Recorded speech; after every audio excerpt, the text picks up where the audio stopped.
میں ایک طوفانی رات میں اپنے گھر سے بھاگ نکلی تھی۔ میری منزل کوئی ایسی جگہ تھی جہاں مجھے کوئی ڈھونڈ نہ سکے۔ ہر قدم کے ساتھ میری پیاس بڑھتی جا رہی تھی، جیسے حلق میں کانٹے اگ آئے ہوں۔ کاش کوئی پناہ گاہ مل جاتی جو اس کھٹا ٹوپ اندھیرے میں مجھے نظر آ جاتی۔ مجھے نہیں معلوم تھا کہ گھر سے بھاگنے کا میرا یہ فیصلہ درست تھا یا نہیں، لیکن جو ہو چکا تھا سو ہو چکا۔ اب مجھے صرف ایک ٹھکانے کی تلاش تھی۔ سڑک پر چلتے ہوئے اچانک 2 آوارہ گرد میرے پیچھے لگ گئے۔ ان سے بچنے کے لیے میں بھاگتی ہوئی ایک انجان جگہ پر جا نکلی۔ اسی بھاگ دوڑ میں میری نظر ایک سنسان حویلی پر پڑی۔ اس کی دیواریں بہت چھوٹی تھیں اور مجھے ڈر تھا کہ وہ دونوں آدمی کہیں یہاں تک نہ پہنچیں۔ میں نے ادھر ادھر دیکھا، کوئی نظر نہ آیا، اور پھر میں دھیرے سے اس اندھیری حویلی میں کود گئی۔ مجھے وہاں چھپے ہوئے تھوڑی ہی دیر ہوئی تھی کہ اچانک حویلی کی ساری روشنیاں جل اٹھیں۔ چند لمحے پہلے تک تو یہ حویلی مکمل تاریکی میں ڈوبی ہوئی تھی، لیکن یکایک روشنیاں دیکھ کر میرے اوزان خطا ہو گئے تھے۔ تبھی میں نے دور سے 2 ہیولوں کو اپنی طرف آتے دیکھا اور فوراً جھاڑیوں کے پیچھے سمٹ گئی۔ ان کی آوازیں میرے قریب آتی جا رہی تھیں، اور اب مجھے لگ رہا تھا کہ کوئی مجھے بچا نہیں سکتا۔ میرا نام آمنہ ہے۔ والدین کے انتقال کے بعد میں اپنے بھائی عمر کے ساتھ رہ رہی تھی۔ عمر مجھ سے 12 سال بڑا تھا۔ میں والدین کی بڑھاپے کی اولاد تھی۔ جب میں 2 سال کی ہوئی تو ابو اچانک فوت ہو گئے، اور 6 سال کی عمر میں اماں بھی مجھے چھوڑ کر ابدی نیند سو گئیں۔ اب میرا بھائی ہی میری کل کائنات تھا۔ جیسے تیسے ہم دونوں زندگی گزارنے لگے۔ بھائی نے ایک چھوٹی سی دکان کھولی ہوئی تھی جس سے ہمارا گزر بسر ہوتا تھا۔ رفتہ رفتہ بھائی کی دکان نے ترقی کی اور وہ ایک بڑے جنرل سٹور میں تبدیل ہو گئی۔ جب حالات قدرے بہتر ہوئے تو محلے کے لوگ بھائی کو مشورے دینے لگے کہ اسے شادی کر لینی چاہیے۔ ان کا خیال تھا کہ اس طرح ان کی چھوٹی بہن کے سر پر بھی کوئی ہاتھ رکھنے والی آ جائے گی۔ بھائی کی عمر اس وقت 22 سال تھی اور میری 12 برس۔ میں یہ سوچ کر خوش تھی کہ بھابھی کے آنے سے گھر میں رونق ہو جائے گی، لیکن میں نہیں جانتی تھی کہ میری زندگی کا ایک نیا امتحان شروع ہونے والا ہے۔ میری بھابھی فوزیہ ایک انتہائی مکار، چالاک اور آوارہ عورت تھی۔ وہ خود تو 19 برس کی تھی، لیکن اس کی حرکتیں بتاتی تھیں کہ وہ انتہائی منہ پھٹ اور بدتمیز لڑکی تھی۔ وہ کسی اور کو پسند کرتی تھی، لیکن اس کے گھر والوں نے زبردستی اس کی شادی میرے بھائی سے کر دی تھی۔ وہ بھائی کے سامنے تو اچھی بننے کا ناٹک کرتی تھی، لیکن بھائی کے جاتے ہی موبائل پر کسی اور سے باتیں کرنا شروع کر دیتی تھی۔ میں اس کی حرکتوں سے بخوبی واقف تھی۔ اگرچہ میں اسکول کی تعلیم حاصل کر رہی تھی، لیکن جیسے ہی اسکول سے واپس آتی تو میری بھابھی گندے برتنوں کا ڈھیر جمع کر کے رکھتی اور مجھ سے کہتی کہ کچن صاف کرو۔ پہلے بھی پورے گھر کا کام میں ہی کرتی تھی، لیکن اب بھابھی کے آنے سے میری ذمہ داریوں میں اور اضافہ ہو گیا تھا۔ میری ننھی سی جان تھی، میں اسکول میں پڑھائی بھی کر رہی تھی، اوپر سے گھر کا کام بھی بڑھ گیا تھا۔ ایک دن میں نے بھابھی کی شکایت بھائی سے کر دی کہ وہ گھر کا کوئی کام نہیں کرتی بلکہ سارا کام مجھ سے کرواتی ہیں۔ میرے یہ کہنے کی دیر تھی، بھائی کے جاتے ہی بھابھی نے مجھے بری طرح سے مارنا پیٹنا شروع کر دیا۔ پھر دھمکیاں دینے لگی کہ اگر آج کے بعد کوئی بھی بات اپنے بھائی کو بتائی تو میں تمہیں گلا دبا کر مار ڈالوں گی۔ میں بہت ظالم ہوں، یاد رکھنا۔ اس کی آنکھیں لال انگارہ ہو رہی تھی اور وہ بڑی نفرت سے مجھے دیکھ رہی تھی۔ اسی وقت میرے دل میں اس کا خوف بھر گیا۔ میں نے دیکھا کہ وہ بھائی کی نظروں سے چھپ کر ان کے لاکر میں گھس جاتی اور وہاں سے نوٹوں کی گڈیاں اٹھا کر پرس میں ڈال کر نہ جانے کہاں چلی جاتی تھی۔ بھائی کی آنکھوں میں دھول جھونک کر وہ ان کے سامنے اچھی بنی رہتی، جبکہ مجھ پر وہ ظلم و ستم کے پہاڑ توڑتی تھی۔ ان کی شادی کو 3 سال ہو گئے تھے، لیکن ابھی تک وہ ماں نہیں بنی تھی۔ اس کی وجہ یہ تھی کہ وہ خود ہی بچہ پیدا نہیں کرنا چاہتی تھی، کیونکہ میں نے 2-3 دفعہ ایک اجنبی کو اس گھر میں آتے ہوئے دیکھا تھا۔ جب میں اپنے کمرے میں سو رہی ہوتی تو بھابھی فون کر کے کسی مرد کو اس گھر میں بلا لیا کرتی تھی، وہ بھی بھائی کی غیر موجودگی میں۔ 3 سال تک اس نے اپنا رشتہ اس مرد سے قائم رکھا، لیکن بھائی کو اس بات کی کوئی خبر نہ ہوئی۔ میں اس کے بارے میں اچھی طرح جانتی تھی۔ اب میں 16 سال کی ہو چکی تھی۔ بھائی بیچارے کاروبار کے چکر میں باہر ہی مصروف رہتے۔ اب محلے پڑوس کی عورتیں بھی بھابھی کو تانا دیتی کہ اتنے سال ہو گئے تمہاری شادی کو، لیکن آج تک ایک بچہ پیدا نہ کر سکی۔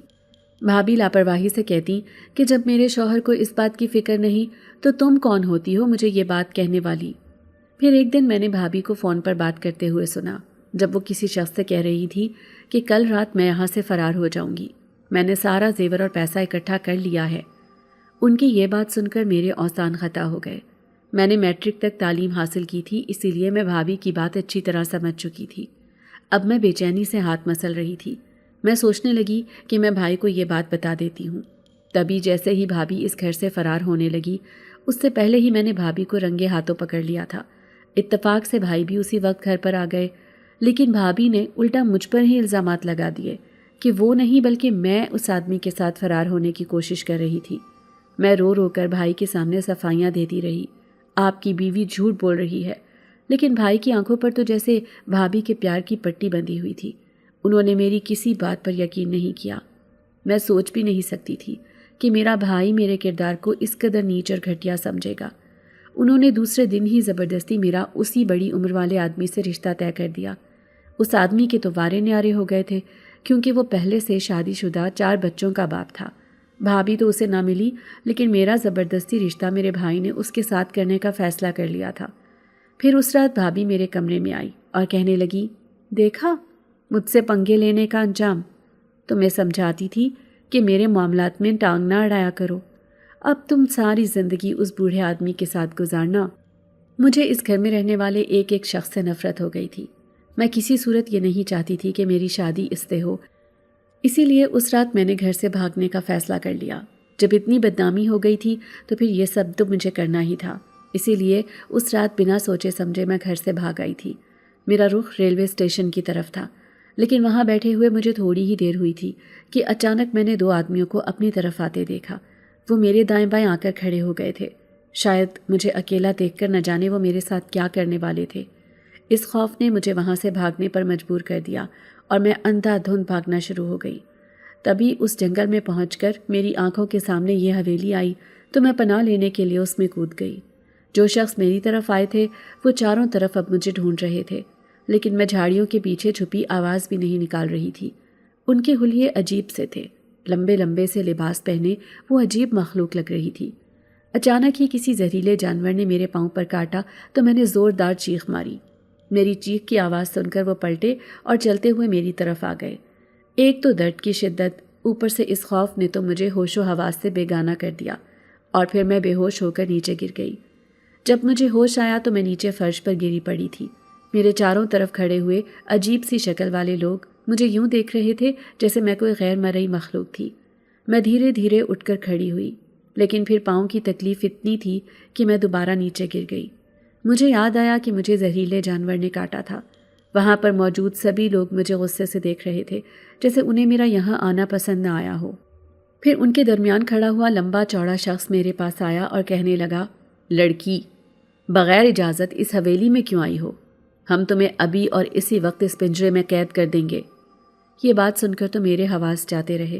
میں ان کی بات سن کر رونے لگی، کیونکہ پہلے ہی تھکن اور بھوک سے میں مرنے کو تھی۔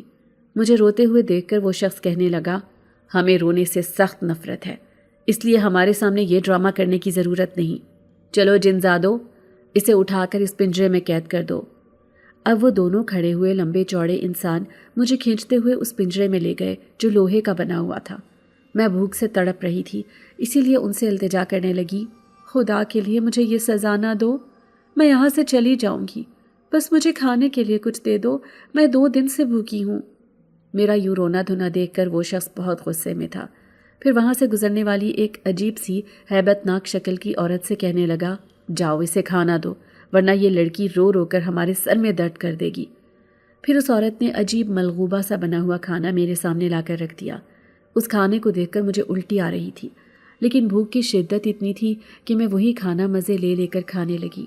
پیٹ بھر گیا تو نیند آنے لگی، اسی لیے تھوڑی ہی دیر میں بے خبر سو گئی۔ کسی کے بری طرح چیخنے کی آواز پر میری آنکھ کھلی۔ وہ ایک نوجوان بدصورت لڑکی تھی جو بری طرح آگ بگولا ہو کر مجھے دیکھ رہی تھی۔ وہ میرے پنجرے کے قریب ہی کھڑی تھی جس میں میں قید تھی۔ سامنے کھڑے ہوئے لمبے چوڑے شخص سے وہ کہنے لگی، اسے آپ نے میرے سامنے کیوں سجا کر رکھا ہوا ہے؟ آپ جانتے ہیں نا کہ مجھے آدم زادیوں سے کس قدر نفرت ہے؟ آپ اسے اسی وقت اس کنویں میں پھینکوا دیں جہاں پر آپ نے باقی لوگوں کو پھینکا ہوا ہے۔ وہ بدصورت لڑکی نہ جانے مجھے کہاں پھینکوانے کا کہہ رہی تھی، لیکن اس کی بات سن کر میں خوف سے تھر تھر کانپنے لگی۔ جیسے ہی پنجرا کھلا تو میں ان کے قدموں میں بیٹھ گئی۔ پھر میں اس لڑکی سے کہنے لگی، خدا کے لیے میرے ساتھ ایسا سلوک مت کرو، میں پہلے ہی حالات کی ماری ایک دکھی لڑکی ہوں، مجھے نہ گھر کے سارے کام کاج کرنے آتے ہیں، آپ بس مجھے اپنی غلام بنا کر اس حویلی کے کسی کونے میں جگہ دے دیں، لیکن میرے ساتھ ایسا سلوک نہ کریں۔ اب وہ سب خاموشی سے مجھے دیکھ رہے تھے۔ پھر وہ لڑکی کہنے لگی، اچھا تمہیں کون کون سے کام آتے ہیں؟ تو میں کہنے لگی کہ مجھے صفائی ستھرائی، کھانا پکانا، غرض کے ہر کام جو ایک عورت کر سکتی ہے، مجھے بچپن سے یہ سارے کام کرنے کی عادت ہے۔ مجھے پڑھنا لکھنا بھی آتا ہے۔ میں یہ تو سمجھ گئی تھی کہ یہ ہمارے جیسے انسان ہرگز نہ تھے۔ کچھ مجھے ان سب کو دیکھ کر اندازہ ہو چکا تھا کہ میں کسی غلط جگہ پر پہنچ چکی ہوں، لیکن ان سے جان چھڑوا کر یہاں سے نکلنے کا مجھے یہی راستہ نظر آ رہا تھا کہ میں ان کے سامنے یہ ظاہر نہ کروں کہ میں جان گئی ہوں کہ وہ لوگ کون ہیں۔ پھر وہ لڑکی سب کے سامنے نفرت سے مجھے دیکھتے ہوئے کہنے لگی، ٹھیک ہے، یہ آدم زادی آج سے میری غلام ہے۔ میں ایک جن زادی ہوں۔ مجھے لوگ بہت بدصورت کہتے ہیں، لیکن آج اس خوبصورت آدم زادی کو میں اپنی غلام بنا کر اسے اپنی ماتحت بنانا چاہتی ہوں۔ اس کی یہ بات سن کر میری جان نکلنے کو تھی۔ میں سمجھ گئی کہ یہ سب کوئی عام مخلوق نہیں بلکہ جنات تھے۔ یہ حویلی کافی عرصے سے ویران اور سنسان پڑی تھی، اسی وجہ سے اس میں سینکڑوں کی تعداد میں جنات بستے تھے۔ اس حویلی میں اوپر نیچے کئی کمرے بنے ہوئے تھے۔ ہر کمرے کی چوکھٹ کھلی تھی جس کے دروازے پر کوئی نہ کوئی کھڑا تھا۔ یوں اس حویلی کے ایک چھوٹے سے کونے میں مجھے بھی بالآخر جگہ مل گئی۔ پھر آہستہ آہستہ مجھے وہاں کا ماحول سمجھ آ گیا۔ جب مجھے معلوم ہوا کہ وہ لمبا چوڑا مرد دکھنے والا جنزاد اس حویلی کا سردار تھا اور وہ بدصورت جنزادی اس کی چھوٹی بہن، دونوں بہن بھائیوں کی پوری حویلی میں سرداری تھی، ان کی ہر بات مانی جاتی تھی۔ اب میں اس جنزادی کی نوکرانی بن گئی تھی۔ اس کا ہر کام کرنا میرے ذمے تھا۔ صبح ہی صبح وہ لباس تبدیل کیا کرتی تھی، تو اس کا لباس لے کر آج میں اس کی خوابگاہ میں موجود تھی۔ وہ جیسے ہی اپنے آپ کو آئینے میں دیکھنے لگی تو پیچھے میں کھڑی تھی، میرا عکس بھی آئینے میں ابھر رہا تھا۔ تبھی اس نے میرے عکس کو نفرت بھری نظروں سے دیکھا، پھر کہنے لگی، دور ہو جاؤ میری نظروں سے، مجھے تم جیسی خوبصورت لڑکیوں سے نفرت ہے۔ تم جیسی لڑکیوں کو دیکھ کر مجھے اپنی بدصورتی کا شدت سے احساس ہوتا ہے۔ اسے غصے میں دیکھ کر میری تو جان ہی نکل گئی تھی، اسی لیے میں خاموشی سے باہر آ گئی۔ پوری حویلی میں ایک افراتفری کا ماحول تھا۔ صبح کے پکوان کی تیاری کی جا رہی تھی، لذیذ خوشبوئیں اٹھ رہی تھیں۔ میرے پاس پہننے کے کپڑے بھی نہ تھے اور نہ ہی اس حویلی سے نکلنے کا کوئی راستہ، کیونکہ یہاں پر بسنے والے سینکڑوں کی تعداد میں جنات نے مجھے باہر کہاں جانے دینا تھا۔ ان کا خیال تھا کہ اگر میں انسانوں کے درمیان چلی گئی تو میں نے سب کو ان کے بارے میں بتا دینا ہے۔ یوں وہ انسان اس حویلی کو خالی کروانے کے لیے مختلف حربے آزمانا شروع کر دیں گے۔ انہیں یہ خوف تھا کہ کہیں برسوں سے موجود ان کا یہ ٹھکانہ کہیں چھن نہ جائے۔ پھر تھوڑی ہی دیر بعد میں نے دیکھا جب عجیب سے فقیروں والے حلیے میں 3-4 جنزادے وہاں پر موجود تھے۔ وہ سردار ان سے کہہ رہا تھا، آج تم نے انہی درگاہوں پر جانا ہے جہاں پر ہمارے جیسے کئی جنات کو قید کر کے رکھا گیا ہے۔ تم نے وہاں جا کر یہ معلوم کرنا ہے کہ عرس میں کتنے دن باقی ہیں۔ جیسے ہی وہاں پر انسانوں کا رش ہوگا تو ہم انہیں اس قید سے چھڑوا کر لے آئیں گے۔ میں ان کی بات سن کر حیران تھی، حیرت سے سوچنے لگی کہ کیا فقیروں کے بھیس میں اکثر جنات ہماری گلیوں میں گھومتے ہیں، کیونکہ ان فقیروں نے اپنے گلے میں بڑی بڑی مالائیں پہن رکھی تھیں۔ میں سیڑھیوں پر بت بنی بیٹھی تھی۔ اچانک ہی سردار کی نظر مجھ پر پڑی تو میں گھبرا کر اٹھ کھڑی ہوئی۔ اس نے اشارے سے مجھے اپنے پاس بلایا تھا، پھر کہنے لگا، میں جانتا ہوں کہ میری بہن غصے کی تیز ہے، لیکن اس کے ساتھ زندگی میں چند ایسے حادثے پیش آئے ہیں جس کی وجہ سے اس کا مزاج بہت بگڑ جاتا ہے، لیکن میں اتنا بے رحم نہیں ہوں۔ سامنے والے کمرے میں کئی لباس پڑے ہیں اور دیگر چیزیں بھی ہیں، تم چاہو تو اپنی ساری ضرورتیں اس کمرے میں جا کر پوری کر سکتی ہو۔ میں نے اس سردار کا شکریہ ادا کیا اور میں اس کمرے میں آ گئی۔ وہاں پر موجود لباس دیکھ کر میں حیران رہ گئی، وہ بہت قیمتی اور خوبصورت تھے۔ میں سوچنے لگی کہ اسے اپنی بہن کی کتنی فکر ہے۔ برے حالات سے تو میں بھی گزر کر آئی ہوں، لیکن شاید ان کے دکھ مجھ سے کہیں زیادہ ہیں۔ اس سردار کا یوں اپنی بہن کا احساس مند ہونا مجھے بہت اچھا لگا تھا۔ میں اپنے بھائی کے بارے میں سوچ کر رہ گئی جس نے میری کسی بھی بات پر یقین نہیں کیا تھا۔ یہی سوچ کر میری آنکھیں بھر آئی تھیں۔ پھر اپنے آنسو پونچھ کر میں نے جلدی سے وہاں پر موجود ایک لباس اٹھایا اور اسے پہن کر باہر آ گئی۔ جیسے ہی میں باہر آئی تو وہاں پر موجود سارے جنزاد مجھے حیرت سے دیکھ رہے تھے۔ میں ان کی حیرانی سمجھ نہیں پا رہی تھی۔ تبھی وہ جنزادی غصے سے کھڑی ہوئی اور آگ بگولا ہو کر میرے قریب آئی۔ اس نے میرا بازو پکڑ کر مروڑ ڈالا، پھر چیخ چیخ کر کہنے لگی، تمہاری ہمت کیسے ہوئی میرا لباس پہننے کی؟ مجھے اتنی تکلیف ہوئی تھی کہ میں نے رونا شروع کر دیا۔ وہ نہ جانے مجھ سے اتنی نفرت سے کیوں پیش آ رہی تھی۔ پھر سردار اس کے قریب آیا اور اسے سمجھانے لگا کہ میرے کہنے پر ہی اس نے یہ لباس پہنا ہے، ویسے بھی تم نے تو یہ سارے لباس پھینک دیے تھے۔ لیکن وہ غصے سے اپنی خوابگاہ میں چلی گئی تھی۔ تھوڑی دیر بعد میں باہر لان میں آ کر وہاں کی صفائی کر رہی تھی۔ ایک جنزادی میرے قریب آ کر کھڑی ہو گئی۔ وہ کہنے لگی، جانتی ہو چھوٹی سردارنی تمہیں دیکھ کر اتنا غصہ کیوں کر رہی تھی؟ کیونکہ وہ تمہاری خوبصورتی سے جلتی ہیں۔ تم خود دیکھو وہ ہم سب سے کتنی زیادہ بدصورت ہیں۔ مجھے اس جنزادی کی یہ بات اچھی نہیں لگی، کیونکہ اسے بھی خدا نے ہی تخلیق کیا تھا۔ اسی وجہ سے میں سوچنے لگی کہ کچھ ایسا کروں جس کی وجہ سے وہ جنزادی مجھ سے خوش ہو جائے۔ پھر دوسرے دن میں نے اس لان میں سے چنبیلی اور گلاب کے پھولوں کو اکٹھا کرنا شروع کر دیا۔ میں ان سے ایک خاص چیز بنانا چاہتی تھی اور یہ تحفہ اس جنزادی کو پیش کر کے اسے خوش کرنا چاہتی تھی۔ دوسرے دن وہ جنزادی اپنی خوابگاہ میں تیار ہونے لگی تو میں نے اپنی بنائی ہوئی وہ خاص خوشبو اس کے سامنے رکھ دی۔ پھر میں اسے کہنے لگی، آپ یہ تھوڑی سی اپنے چہرے پر لگا لیں، آپ اپنے اندر بہت تبدیلی محسوس کریں گی۔ لیکن میری بات سن کر وہ غصہ ہو گئی اور کہنے لگی، تم میری بدصورتی کا مجھے احساس دلانا چاہتی ہو، دفع ہو جاؤ یہاں سے۔ مجھے اس کی یہ بات سن کر دکھ ہوا۔ میں خاموشی سے باہر آ گئی۔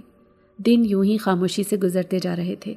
پھر ایک دن جب میں اس بڑے سے ہال کی صفائی کر رہی تھی تو میں نے اس سردار کو کہتے سنا، 2 دن رہ گئے ہیں عرس ختم ہونے میں، تم لوگوں نے سارا انتظام سنبھالنا ہے۔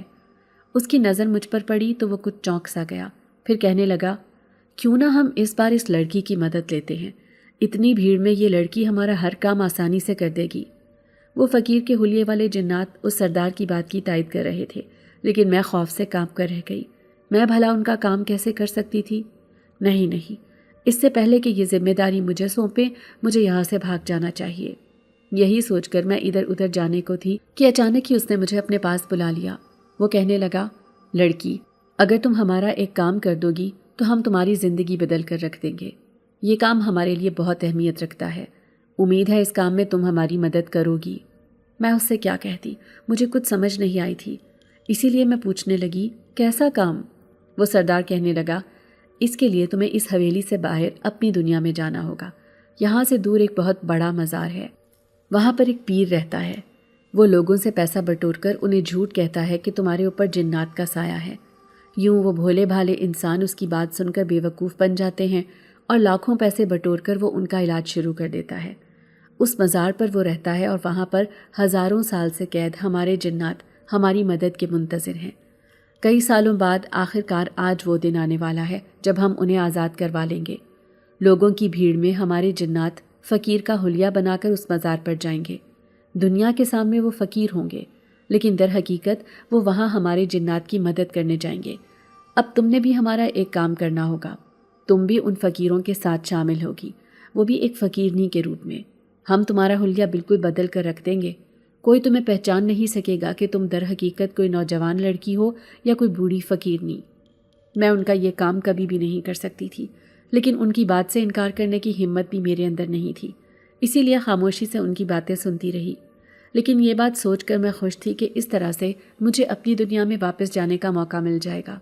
میں اس مزار سے فرار ہو کر دور کہیں کسی شیلٹر ہوم میں چلی جاؤں گی۔ میری اس حویلی سے بھی جان چھوٹ جائے گی اور اس نک چڑھی جنزادی سے بھی، جو مجھ سے ہر وقت اپنی نفرت کا اظہار کرتی رہتی تھی۔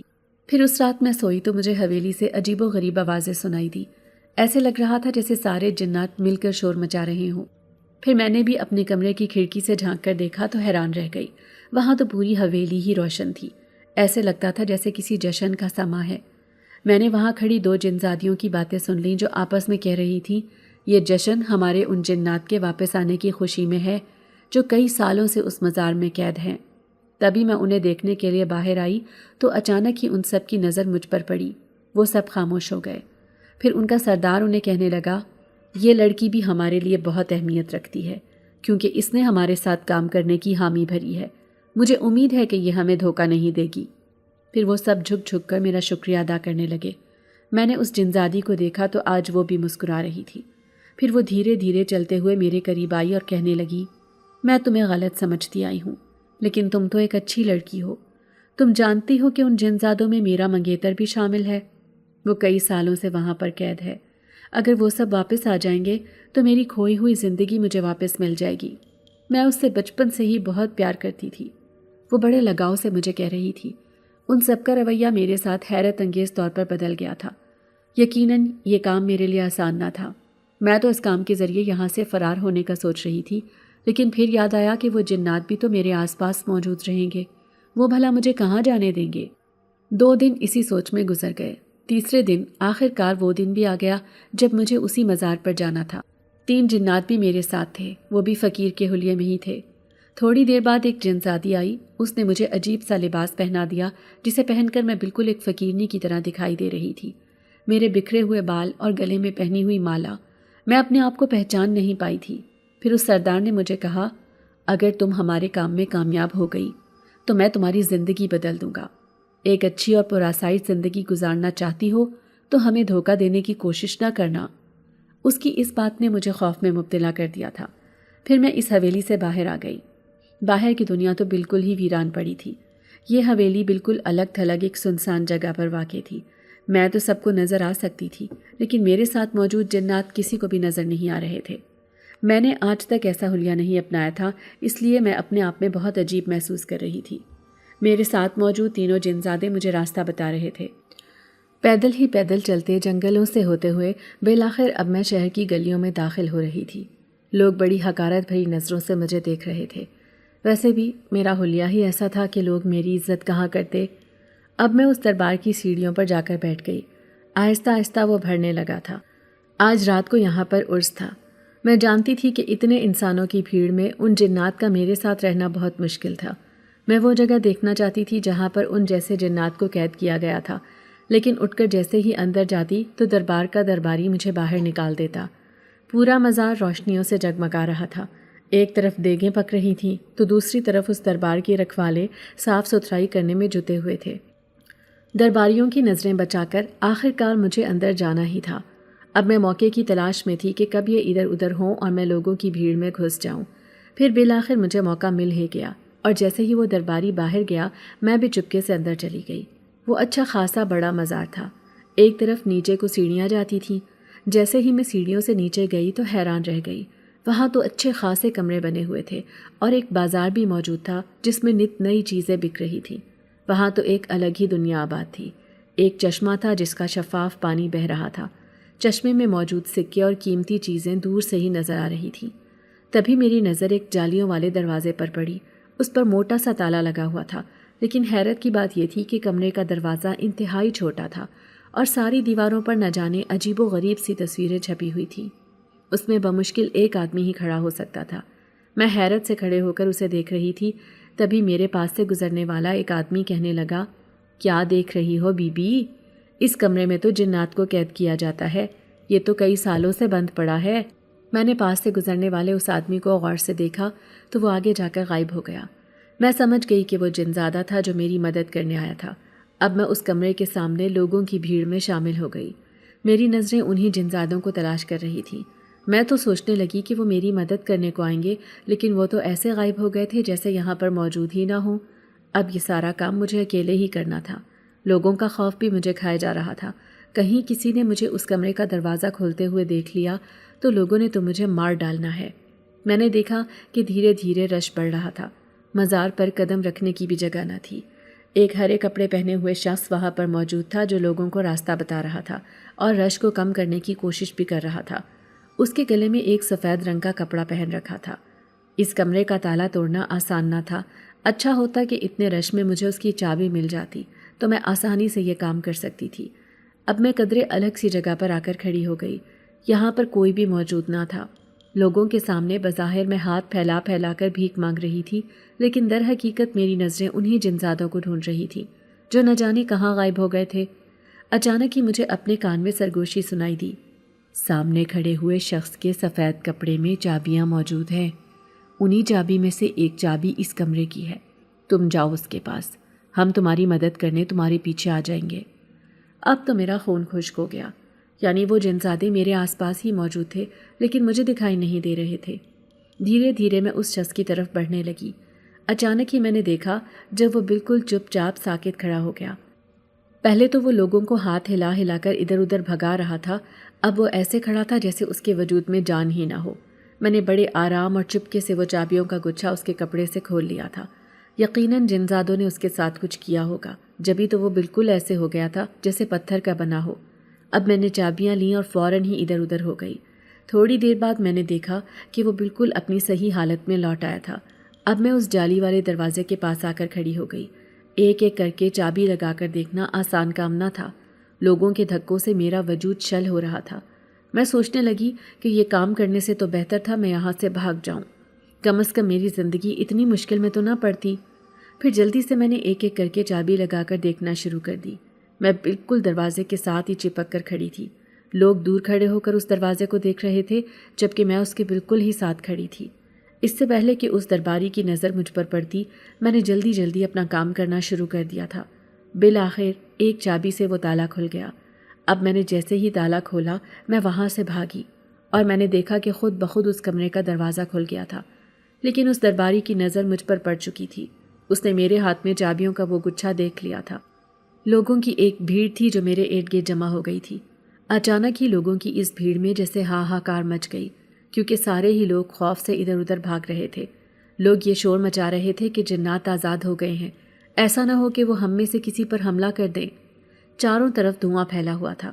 میں نہیں جانتی تھی کہ میرا یہ کام کرنا اس قدر خطرناک بھی ثابت ہو سکتا تھا۔ اچانک ہی وہ درباری آگے بڑھا اور اس نے میرا بازو دبوچ لیا۔ پھر وہ سب سے کہنے لگا، دیکھو، اس فقیرنی نے اس کمرے کا دروازہ کھولا ہے، اسی نے میری چابیاں چوری کر کے یہ کام کیا ہے۔ خوف کے مارے میری جان نکلنے کو تھی، کیونکہ چابیوں کا گچھا بھی میرے ہاتھ میں موجود تھا۔ ان کے ہاتھ یہ ثبوت لگ گیا تھا۔ اب مجھے کوئی جائے فرار نظر نہیں آ رہی تھی۔ وہ سب مجھے ایک فقیر کے روپ میں چورنی سمجھ رہے تھے اور میں بالکل بے بس سی کھڑی تھی۔ اچانک ہی دور سے مجھے پولیس آتی دکھائی دی۔ میں یہ بات بھول گئی تھی کہ اسی وجہ سے اس بازار پر پولیس بھی چاروں طرف پھر رہی تھی۔ تبھی درباری نے پولیس والے کو بلا کر کہا کہ یہ فقیرنی یہاں چوری کرنے آئی تھی۔ دیکھو، اس کمرے میں موجود یہ سونے کے فریم والی تصویریں چرانے آئی تھی، جبھی اس نے دروازہ کھولا ہے۔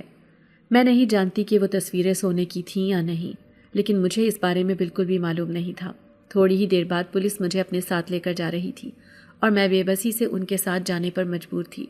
ان جنات کی وجہ سے میں بری طرح پھنس چکی تھی۔ انہوں نے مجھے ایک کال کوٹری میں بند کر دیا۔ شکر تھا کہ کسی نے مجھے پہچانا نہیں تھا کہ میں ایک فقیرنی نہیں بلکہ جوان لڑکی ہوں۔ اس کال کوٹری میں میرے علاوہ بھی 4 عورتیں بیٹھی تھیں۔ ایک عورت تو بالکل پاگلوں والی حرکتیں کر رہی تھی اور مجھے اس سے بہت خوف محسوس ہو رہا تھا۔ جیسے ہی رات ہوئی تو اچانک ہی مجھے اپنے قریب کسی کی موجودگی کا احساس ہوا۔ میں نے آنکھیں کھول کر دیکھی تو وہ ایک عجیب سے حلیے والا آدمی تھا جو مجھے ہاتھ تھام کر جیل سے باہر لے آیا تھا۔ میں نے دیکھا کہ پولیس اسٹیشن میں موجود انسپیکٹر اور اہلکار ٹیبل پر سر رکھے سو رہے تھے۔ اس شخص نے تھانے سے باہر آ کر میرا ہاتھ چھوڑ دیا تھا۔ میں حیرت سے اسے دیکھنے لگی کہ وہ کون تھا۔ پھر وہ کہنے لگا، مجھے سردار نے تمہاری مدد کے لیے بھیجا تھا، میں ایک جن زاد ہوں، تمہیں یہاں سے چھڑانے آیا تھا، اب تم ہمارے ساتھ چلو، میں تمہیں لینے آیا ہوں۔ میں واپس اس حویلی میں نہیں جانا چاہتی تھی، لیکن میرے پاس کوئی اور راستہ نہ بچا تھا۔ اب آخر وہ جن ذات میرے پیچھے پیچھے یہاں تک پہنچ گیا تھا، پھر میں ان سے بھاگ کر کہاں جاتی؟ سو میں بے بسی اور غصے کی کیفیت میں مبتلا اس کے ساتھ اسی حویلی میں جا رہی تھی۔ پھر کئی گھنٹوں کے طویل سفر کے بعد میں اسی حویلی میں واپس پہنچ گئی۔ میں نے دیکھا کہ وہاں ایک جشن کا سا سما تھا۔ ان کے قید کیے ہوئے جنات آزاد ہو گئے تھے۔ پہلے سے بھی زیادہ یہ حویلی جنات سے بھر گئی تھی اور میں ان کے درمیان اپنے آپ کو بہت عجیب محسوس کر رہی تھی۔ تبھی سردار نے سارے جنات کے سامنے مجھے اپنے پاس بلایا اور کہنے لگا، اس لڑکی نے آج بہت بہادری دکھائی ہے اور ہماری مدد کر کے ثابت کر دیا ہے کہ یہ ہمارے ساتھ وفادار ہے۔ اب ہم اس کے دل کی ہر خواہش پوری کر دیں گے۔ بولو لڑکی، تم کیا چاہتی ہو؟ میں اس سردار سے کہنے لگی کہ میں یہاں رہنا نہیں چاہتی، میں واپس اپنی دنیا میں جا کر اپنی زندگی جینا چاہتی ہوں۔ سردار کہنے لگا، ٹھیک ہے، اگر تم اس حویلی میں یہاں ہمارے ساتھ رہنا پسند نہیں کرتی تو ہم تمہیں واپس تمہاری دنیا میں بھیج دیتے ہیں۔ میں تمہارے ساتھ اپنے دوست اور ماتحت جنات کو بھیج دوں گا اور تمہارے رہنے کھانے پینے کا سارا انتظام ہم خود کریں گے۔ تم وہاں عیش سے اپنی زندگی گزارو گی۔ میں سوچ بھی نہیں سکتی تھی کہ وہ میری سوچ سے بھی زیادہ مجھے انعامات سے نوازیں گے۔ تبھی میں خوشی خوشی اس حویلی سے باہر آ گئی۔ اب میں شہر کے ایک پوش علاقے میں رہ رہی تھی۔ یہاں پر میرا ایک شاندار بنگلہ تھا اور اس بنگلے کی مالکن کوئی اور نہیں بلکہ میں خود تھی۔ بظاہر لوگوں کی نظر میں ایک تنہا عورت تھی، لیکن میرے ساتھ رہنے والے جنزاد میری ہر پل حفاظت کرتے تھے۔ پھر میں نے کام کرنے کے لیے ایک ملازمہ بھی رکھ لی۔ وہ عورت بہت اچھی تھی اور سارے گھر کے کام کاج کی ذمہ داری اس نے اپنے کندھوں پر اٹھا لی تھی۔ یوں کئی سال بیت گئے۔ میں نے ابھی تک شادی نہیں کی تھی۔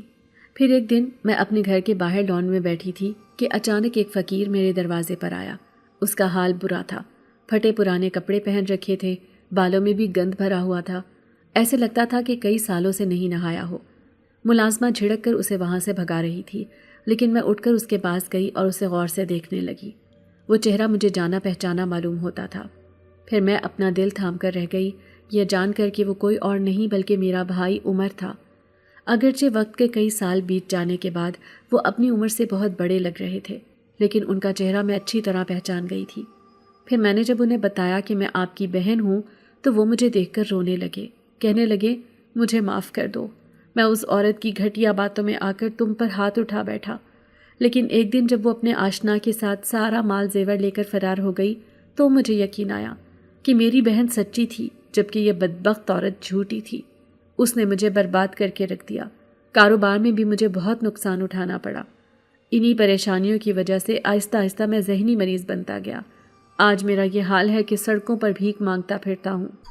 میں اگرچہ اپنے بھائی کی وجہ سے دربدر ہوئی تھی، لیکن آج بھی ان کے لیے میرے دل میں محبت تھی۔ اب میں نے انہیں اپنے پاس ہی رکھ لیا تھا۔ پھر میں نے اس عورت سے بدلہ لینے کا سوچا جس نے نہ صرف مجھے برباد کیا تھا بلکہ میرے بھائی کی زندگی تو تباہ کر کے رکھ دی تھی۔ ایک رات میں نے ان جنزادوں کو اپنے پاس بلایا اور ان سے کہنے لگی مجھے اس عورت سے اپنا بدلہ لینا ہے، بھلے اس کے لیے تم اس کے ساتھ کچھ بھی کرو۔ وہ کہنے لگے ٹھیک ہے، ہم اس عورت کا پتہ لگاتے ہیں کہ یہ کہاں رہتی ہے۔ پھر ان جنزادوں کے ذریعے ہی مجھے معلوم ہوا کہ وہ میری نام نہاد بھابھی فوزیہ اپنا ایک بوتیک چلا رہی تھی اور اس نے بھائی سے طلاق لینے کے بعد اسی آشنا سے شادی کر لی تھی۔ اب میں نے اسے برباد کرنا تھا۔ پھر ایک دن میں نے ان جنزادوں کو کہا کہ اس کی پوری دکان تباہ و برباد کر دو، کیونکہ اس نے میرے بھائی کے پیسوں پر عیاشی کی ہے۔ جنزادے میرا ہر حکم مانتے تھے، تو انہوں نے ایک رات اس کی دکان کو آگ لگا کر جلا کر راکھ کر ڈالا۔ وہ پوری طرح برباد ہو گئی تھی، اب اس کے پاس کچھ بھی نہ رہا تھا۔ یوں اس کے آشنا نے بھی اسے چھوڑ کر دوسری لڑکی سے شادی کر لی۔ اب بھائی بیمار رہنے لگے تھے، لیکن میں ان کا بھرپور خیال رکھتی۔ میں نہیں چاہتی تھی کہ میں بالکل ہی تنہا اس دنیا میں رہ جاؤں۔ پھر ایک رات میں اپنے کمرے میں سو رہی تھی کہ اچانک ہی مجھے اپنے کمرے میں عجیب سی آہٹیں سنائی دی۔ میں اٹھ کر اندھیرے میں آنکھیں پھاڑ پھاڑ کر دیکھنے لگی۔ میرے کمرے میں ایک لمبا چوڑا عجیب سا حلیے والا شخص موجود تھا۔ پھر جیسے ہی وہ میرے سامنے آیا میں اسے پہچان گئی۔ یہ وہی سردار تھا۔ وہ کہنے لگا کہ کل میری بہن کی شادی ہے، میں تمہیں دعوت دینے آیا ہوں، تم انہی جنزادوں کے ساتھ اسی حویلی میں پہنچ جانا۔ میں نے اس بات میں سر ہلا دیا تھا، اگرچہ میں کبھی بھی اس حویلی میں واپس نہیں جانا چاہتی تھی، لیکن میں سوچنے لگی کہ کہیں یہ سردار ناراض نہ ہو جائے، اور پھر میں اس جنزادی کی خوشیوں میں شریک بھی ہونا چاہتی تھی۔ پھر دوسرے دن میرا بھائی مجھے کہنے لگا مجھے اس بنگلے میں کچھ عجیب سا محسوس ہوتا ہے، کہیں یہ بنگلہ آسیب زدہ تو نہیں؟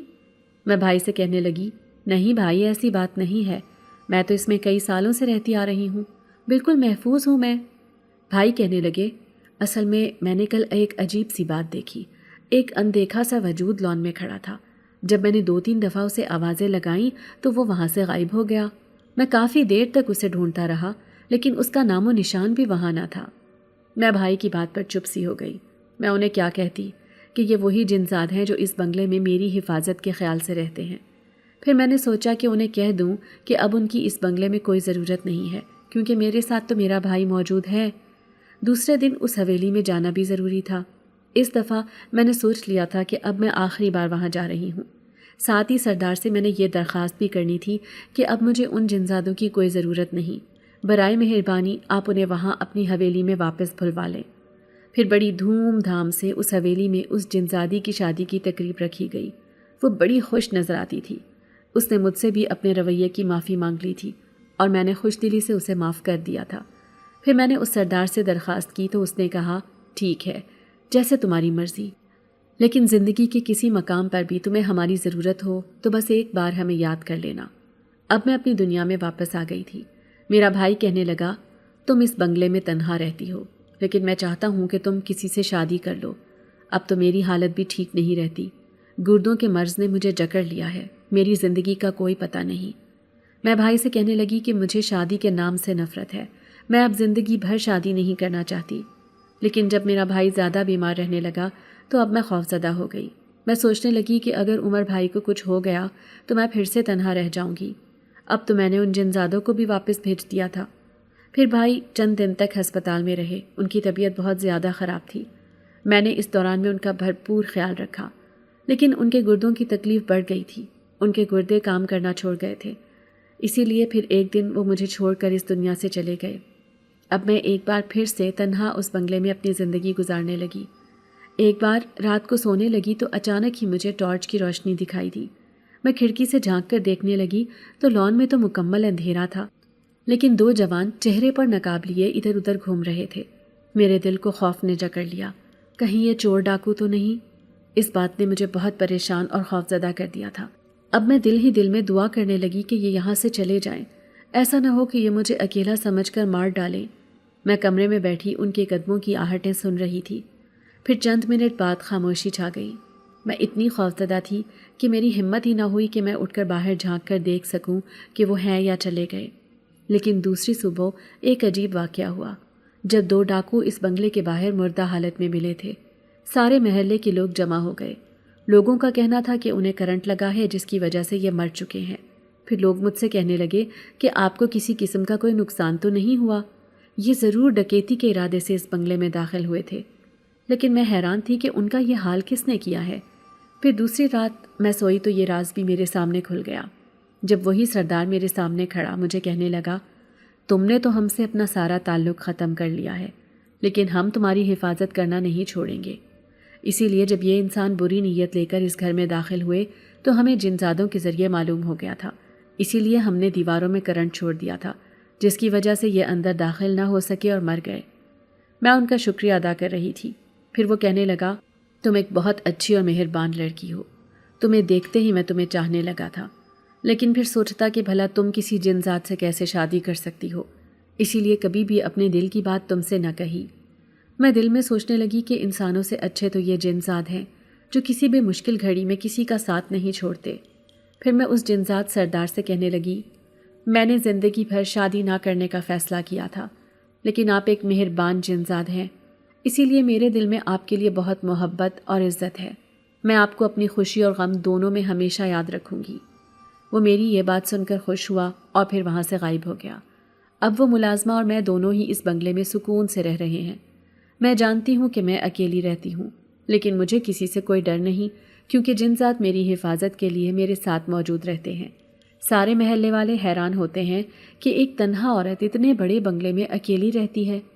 کئی لالچی انسانوں نے مجھ سے شادی کے پیغامات بھی بھیجوائے ہیں، لیکن میں نے ان سب کو انکار کر دیا تھا، کیونکہ میں جانتی ہوں کہ وہ لوگ صرف میری دولت دیکھ کر مجھ سے شادی کرنا چاہتے ہیں۔ ویسے بھی میں نے اپنا یہ ارادہ بنا لیا ہے کہ جب تک مجھے کوئی نیک انسان نہیں مل جاتا میں کبھی بھی شادی نہیں کروں گی۔ پھر ایک دن میں اپنی ملازمہ کے ساتھ باہر گئی تو مجھے ایک نوجوان نظر آیا۔ وہ بڑی پریشان نگاہوں سے ادھر ادھر دیکھ رہا تھا۔ میں نے ہمدردی کے مارے اس سے پوچھا کہ وہ پریشان کیوں ہے، تو وہ کہنے لگا کہ میں کئی دنوں سے نوکری کی تلاش میں ہوں، لیکن ہر جگہ سے ناکامی ہی ملی ہے۔ میرے دل میں اس کے لیے ہمدردی جاگی اور میں نے اسے کاروبار کرا کر دینے کا فیصلہ کر لیا۔ اس کے بعد میں نے اس کے لیے ایک چھوٹی سی دکان کا انتظام کیا اور اسے اس میں سامان ڈلوانے کے لیے کچھ رقم بھی دی۔ وہ بہت محنتی نکلا، جلد ہی اس کا کاروبار پروان چڑھنے لگا۔ اس کی دیانتداری اور سخت محنت سے میں بہت متاثر ہوئی۔ وہ بہت خوددار اور محنتی نوجوان تھا۔ میں نے بہت کم لوگ اپنی زندگی میں ایسے دیکھے تھے کہ جو زندگی میں آگے بڑھنا چاہیں صرف اپنی محنت کے بل بوتے پر۔ آپ کو دنیا میں ایسے بہت سے لوگ مل جائیں گے کہ جو آگے تو بڑھنا چاہتے ہیں لیکن محنت کرنے کے بجائے وہ شارٹ کٹ تلاش کرتے ہیں۔ یہ نوجوان ایسا تھا کہ اس نے شارٹ کٹ تلاش نہیں کیا، بلکہ بہت جلد اپنی محنت اور اپنی خودداری کے بل بوتے پر اس نے اپنے کاروبار کو بہت آگے پہنچا دیا، اور تھوڑے ہی عرصے میں اس نے میری جو رقم میں نے اس کے لیے لگائی تھی وہ اس نے مجھے واپس کر دی۔ اب اس کے اوپر میرا کوئی احسان باقی نہیں رہا تھا۔ میں دل ہی دل میں اس کی عظمت اور اس کی خودداری کے قائل ہو گئی تھی۔ اب ہماری اکثر ملاقاتیں ہونے لگیں اور میں نے محسوس کیا کہ اس میں وہ تمام خوبیاں موجود ہیں جو میں نے کسی انسان میں تلاش کی تھی۔ وہ مال و دولت کا لالچی نہیں تھا، بلکہ ایک شریف اور نیک دل انسان تھا۔ ایک شام جب وہ مجھ سے ملنے آیا تو میں نے محسوس کیا کہ اس کی آنکھوں میں میرے لیے کچھ خاص تھا۔ اس نے دھیرے سے مجھ سے شادی کی بات چھیڑی اور میرا دل اس کی سادگی اور خلوص کا قائل ہو گیا اور اس کی طرف مائل ہو گیا۔ میں نے جنزادوں کے سردار کی بات یاد کی۔ انسانوں سے اچھے تو یہ جنزاد ہیں، لیکن اس شخص کی نیکی اور شرافت نے مجھے انسانوں پر دوبارہ بھروسہ کرنا سکھا دیا۔ میں نے سردار سے بات کرنے کا سوچا اور اسے اپنی خواہش بتائی۔ سردار بہت خوش ہوا۔ وہ کہنے لگا کہ ہمیں خوشی ہے کہ تم نے اپنی زندگی کا ساتھی ڈھونڈ لیا ہے۔ انہوں نے مجھے یقین دلایا کہ وہ میری شادی کے بعد بھی میری حفاظت جاری رکھیں گے۔ یوں تھوڑے دن بعد میں نے اس نوجوان سے شادی کر کے اپنا گھر بسا لیا۔ اب میں ہنسی خوشی اس کے ساتھ اپنی زندگی گزار رہی تھی۔ میری زندگی میں سکون اور محبت واپس آ چکی تھی، اور میں جانتی تھی کہ یہ سب میرے سفر اور ان جنات کی مہربانی کی بدولت تھا جنہوں نے مجھے ایک نئی زندگی دی۔